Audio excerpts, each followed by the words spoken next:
اعوذ باللہ من الشیطان الرجیم بسم اللہ الرحمن الرحیم۔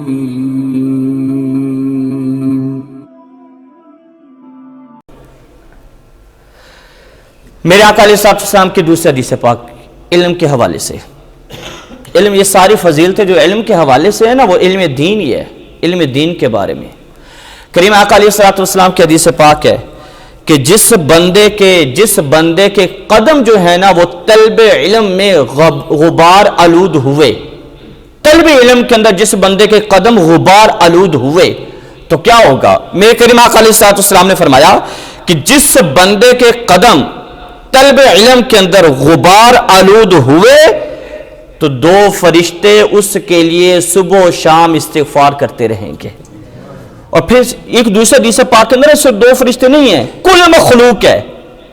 زمین و آسمان کی ساری مخلوق اس طالب العلم کے لیے کیا کرتی ہے؟ بخشش کی دعا کرتی ہے۔ حتیٰ کہ میرے آقا نے فرمایا کہ چونٹیاں اپنے سوراخوں میں اور مچھلیاں دریا کی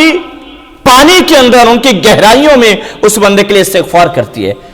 دوسری بشارت میرے محبوب نے فرمایا کہ اگر وہ طلب علم کے اندر علم حاصل کرتا کرتا اس دنیا سے چلا جائے تو پھر کیا ہوگا؟ اللہ پاک اس بندے کو شہادت کا رتبہ عطا کرے گا۔ وہ مرے گا تو اس حال میں مرے گا کہ شہیدوں میں اس کا نام لکھا جائے گا، وہ مرے گا تو اس حال میں مرے گا اللہ تبارک و تعالی شہادت کا رتبہ اور منصب عطا کر دے گا اس بندے کو، وہ شہید ہو کر مرے گا۔ میرے محبوب نے فرمایا اگلی بات، یہ بندہ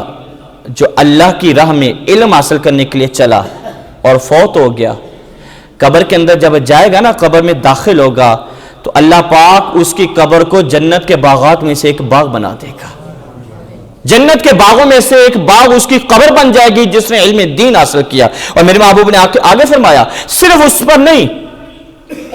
رحمتیں صرف اس پر نہیں ہوگی جس کی قبر ہے، اس پر رحمتیں نہیں ہوگی، جو طالب علم میں ہے، جو علم حاصل کر رہا ہے، جو طالب علم ہے، رحمتیں صرف اس پر نہیں حاصل ہوگی بلکہ 40 قبریں ادھر، 40 قبریں ادھر، 40 آگے، 40 پیچھے۔ فرمایا کہ ان 40 قبروں والوں پر اللہ پاک اس کے صدقے سے رحمتیں نازل کرے گا۔